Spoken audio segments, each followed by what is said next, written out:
YouTubers, Doomways back here. Not really sure why I felt like doing this video.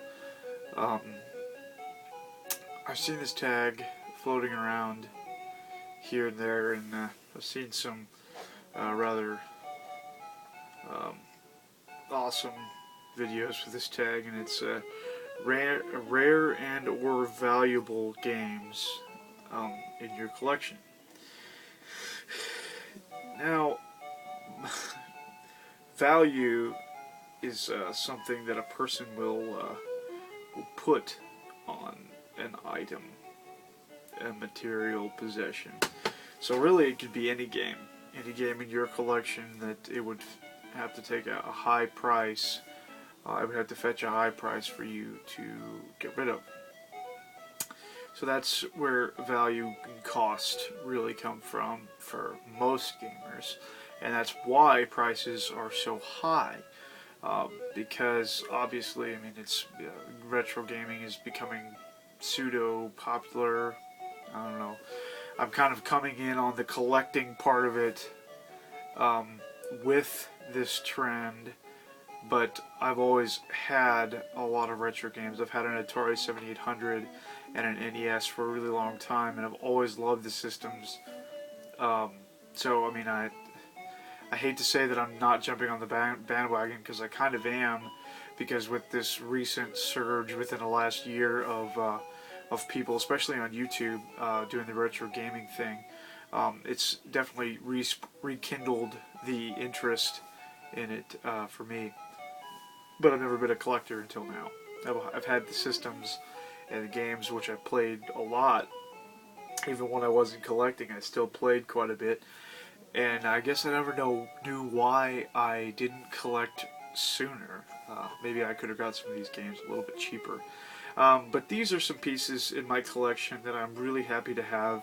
And I found, for the most part, really good deals on these, and I don't regret spending a little bit of money on these particular games. And there's definitely a ton more out there that are way too expensive to, get easily, and some of the more rare ones, of course, fetch a high price, but that's, combination of it being an awesome game and or, just not a ton of copies out there.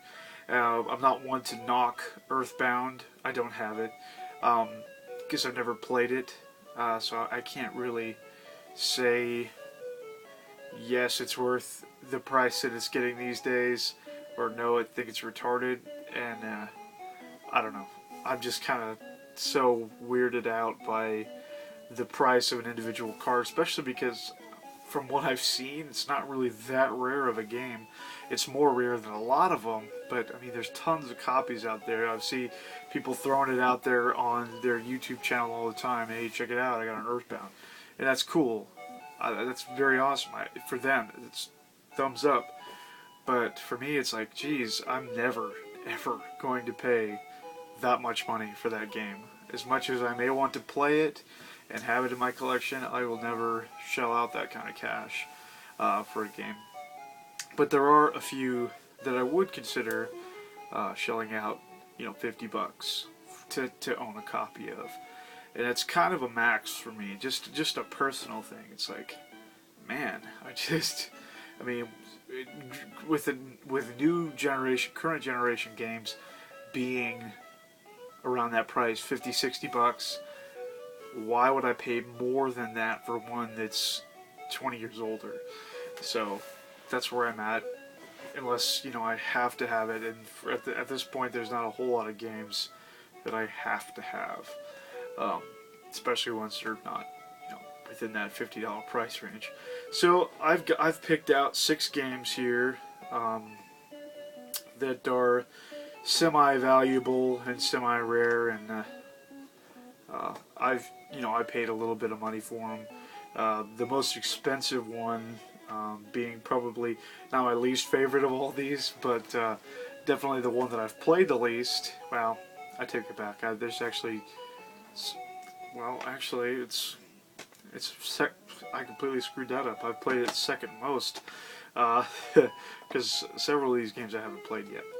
But as far as games in general go, it's pretty far down on my list of games to play. And I'll go ahead and start with it. It's sort of rare. I mean, not really. I mean, there's tons and tons of copies out there. It's more rare because it was a promotional disc. It wasn't for resale. It's for the Nintendo GameCube. I'm sure you can probably guess what it is. It's the collector's edition of The Legend of Zelda. And it's got The Legend of Zelda, Zelda 2, Link's Adventure, or The Adventure of Link, Legend of Zelda, Ocarina of Time, and Majora's Mask. And this price tag is what I paid for it. I bought it at a vintage stock, and I did pay $40 for it. Oddly enough, I bought this. This is the game that made me want to buy a GameCube, and the reason that I bought a GameCube. And as fate would have it, this game was there the day that I bought my GameCube, so I snatched it up as fast as I could. Luckily, I mean, it was right around Christmas time, and so I had quite a bit of cash, and I planned on buying the system and some games anyway. The other main reason that I wanted the GameCube besides this was the GameCube Game Boy player, because I'm a big Game Boy fan, and I really like being able to play them on my television. So Game Boy player and this were the reason I got a GameCube. So yeah, this is probably, of the ones I have, this is actually the one that I paid the most for, and I paid $40 for this. So I can't say I regret it, because I am really stoked that I have it in my collection, but I wish that I would have waited and tried to find it for a lot cheaper price. Okay, next I got a couple of Super Nintendo games, and you know, everybody shows off these games, and you know, I'm just happy to have them in my collection. One, because the first one here, I'm a big Final Fantasy fan, so to have this in my collection is just awesome, even though I own this game on the PSP too, and this one really isn't that rare, and I really didn't pay that much money for it. It's Final Fantasy 2, or Final Fantasy 4, if you want to be absolutely correct, politically correct here. I paid about $25 shipped on eBay for this game. I was really stoked to win the auction, and I still have not played this, and I have not played it on the PSP yet either, but regardless, I'm very stoked to have it. The other one for the Super Nintendo is one, it's quite a bit more expensive than that one. It's another Squaresoft game, and I got this one, I got lucky, someone was selling a Super Nintendo package on Facebook, and one of my wife's groups that she's in, like a swap group, people get on there and list their stuff, kind of like Craigslist, but through Facebook.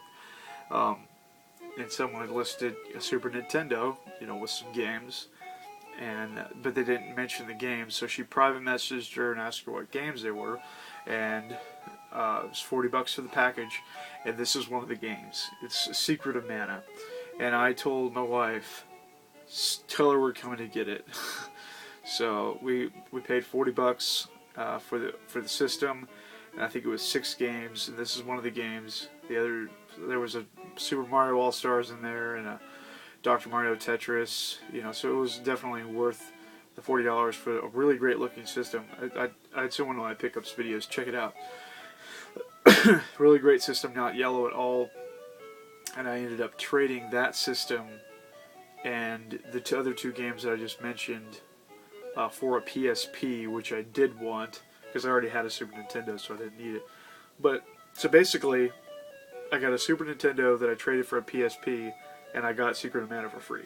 Was basically how it kind of boils down. But I have not played it yet. I hear really great things about this. It's on my list to play. I don't play the Super Nintendo that much. Not yet, anyway. Not till I get into one of these RPGs. I'm kind of stuck on the NES at the moment. Kind of trying to do some catch-up on a lot of games that I missed out on the NES system. Well, I wasn't collecting. I did have the system, but I wasn't collecting. So I'm catching up now.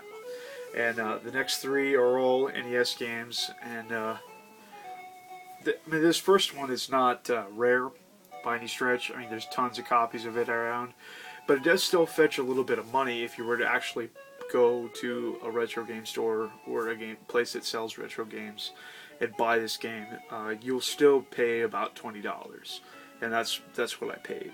And it is Final Fantasy 1, keeping with the theme here, another Square game. Excellent game. I don't need to say anything about this game that hasn't been said. But like I said, I mean, it's not rare. I mean, there's tons of copies of it out there. But it does fetch a little bit of money, so it is valuable, and it's definitely valuable to me. I am very thankful to have Final Fantasy 1 in my collection, because I love the game. I've played it on several different formats. I've played it on Game Boy Advance, played it on the NES. I haven't beat it on the NES, but I played it. I played this card, and I also have it on PSP as well. I just got the PSPs, and I just started collecting some of the Final Fantasy games for that. I don't know why my head always itches when I record videos. The next two are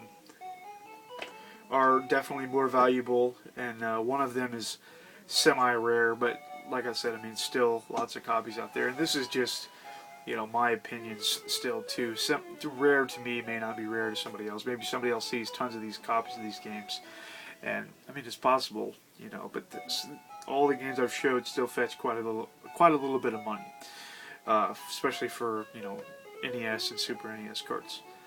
First one here still fetches about $20 loose, and all these prices I just mentioned are loose, not boxed. This game still fetches about $20 loose, and I paid $15 roundabout, you know, kind of. I showed it in my last pickup video, and it's a game by Enix, and it is Dragon Warrior 2 for the NES. And of course, Dragon Warrior 1 is not worth anything because there's so many copies of it because it was a free game. So I can't show that one in this video, but I value that game, so it's valuable to me. Yeah, Dragon Warrior 2 definitely a little bit more valuable than 1. And it's about, I mean, it's about, value-wise, it's about the same as Final Fantasy 1. Now this last one is one that I really caught a great deal on. I actually haven't shown this one in a pickup video yet. I found this from the seller on Atari Age forum, and he had just a list of things that he was trying to sell, and he said, you know, at the top of his, you know, basically just duplicates and games that I don't play anymore. He didn't have any pictures, so I was just a little bit apprehensive of it, but he had it listed for $30, and it usually on eBay goes for about $50. So we had it listed at $30, so it was a $20 discount, so it was a risk I was willing to take, and thankfully it paid off awesomely. This cart looks so good. It is Dragon Warrior 3 for the NES. Like I said, I haven't shown this on a pickup video yet. This is probably my rarest game. I think it's more rare than Secret of Mana. I'm not positive. Yeah, it is Dragon Warrior 3 for the NES. I'm very, very, very happy to have this. Yeah, I mean, I just finished Dragon Warrior 1. If you've watched my YouTube videos, you know that. I just finished Dragon Warrior 1 this month, or, you know, within the last 30 days. I think it's been like 2 weeks now. And, basically ever since I started that game, I've gotten kind of obsessed with the series.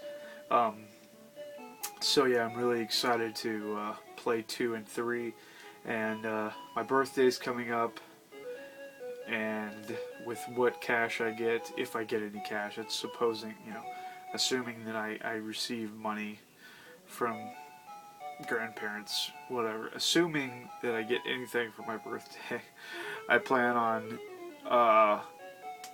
splurging and probably buying Dragon Warrior 4. I really don't care about waiting for a good deal to come along. I really just want a copy of it. So, yeah, because, I mean, they go on eBay for, you know, $55, $60. And it is the most rare of all of them, you know, so it makes sense.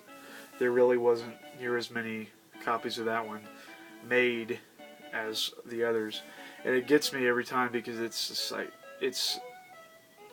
I think, if I'm not mistaken, touted it by many as the best one of the first four.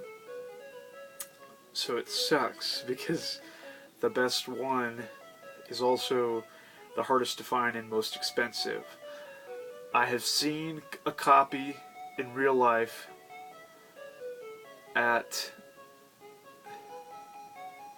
Vintage Stock. I've seen all four of them there. And my assumption is it was one person that brought them in, like had all four of them. They were in really great shape, and I think it was priced at $40 there. And at the time, I'm thinking to myself, good grief, there's no way. Well, then I played the first one, and my opinion changed. My opinion now is $40. Wow, that's a good price. So I'm really hoping to get my hands on a copy of Dragon Warrior 4 very soon. And also, I mean, Final Fantasy 3, I would love, for the Super Nintendo, which is actually 6, I would love to find a copy of that for a reasonable price. I've seen one of those also, but it's out of my range. And I would like to buy, of course, a reproduction cart of Final Fantasy 2 on the NES, the real Final Fantasy 2, but that's not a rare or valuable game. It's like $30 from GameReproductions.com or something like that. But all in all, I really don't have my eye on too many like ultra rarities. A few more Super Nintendo games I'd really like to play.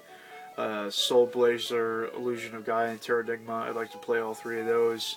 And Terranigma, I know it's not even released in America, so I'd have to find a European copy. So I'm sure I would probably spend too much money on that unless I could find a reproduction of that as well.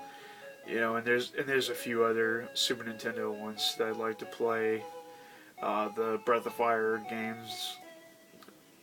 If you can't tell, I'm an RPG fan. I know there's other types of rare games, but it seems like the RPGs, though, are the ones that fetch the big bucks. Maybe it's just because there's the most of those that are rare and or hard to find or expensive, that so they kind of take the front seat on that front seat on that front. But I know that there are other, like DuckTales 2 and Chip 'n Dale Rescue Rangers 2 and Flintstones 2. Basically all of those Disney Capcom sequels and Hanna-Barbera sequels, all of those fetch quite a bit of money. I don't know why. Did they just not make very many of them, or what? I don't know.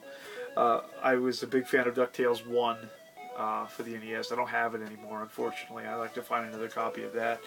And from what I've heard, the sequel is not that much different. The gameplay is about the same. It's just a sequel. And it was just pretty rare. But I can see, because it is a good game. Capcom made some good stuff. And some of the Mega Man games, I think, fetch quite a bit of money. But, I don't have any of those either. So, I wouldn't know what they were worth if I had them. I probably would, because I would look it up. But if someone handed it to me right now, I wouldn't be able to tell you which ones were the rare ones and which ones weren't. Other than I think Mega Man 2 is one of the not rare ones.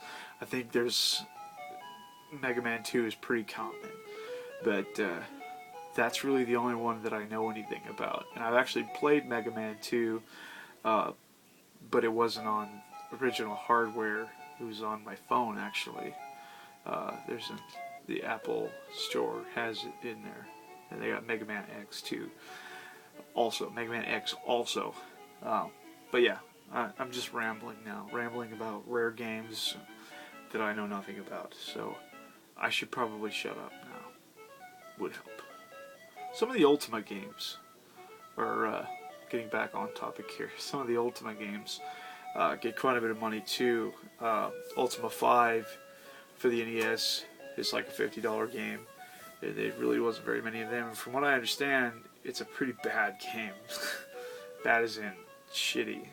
Like, yeah, bad port of the game, but rushed. But still gets quite a bit of money. And Ultima 7 for the Super NES gets a little bit of money too. And same deal. Heard that one was pretty bad too. As far as Ultima games are concerned, I've heard that 3 and 4 are the only console games worth playing. Other than that, you just stick with the PC games. But I don't know. I have 3 and 4, so I might as well get the rest of them. Oh, I have 6 too. 6 with Super Nintendo. So I have 3, 4, and 6. So I just need 5 and 7. And I'll be in good shape. And there's a couple of other ones too. The Ruins of Virtue. I'll quit talking now. I am tired. It's like midnight. And I've got a big weekend. Got a wedding to go to. So I'm a little tired. I'm procrastinating, packing, and going to bed. So I'll shut up now. Thanks for watching.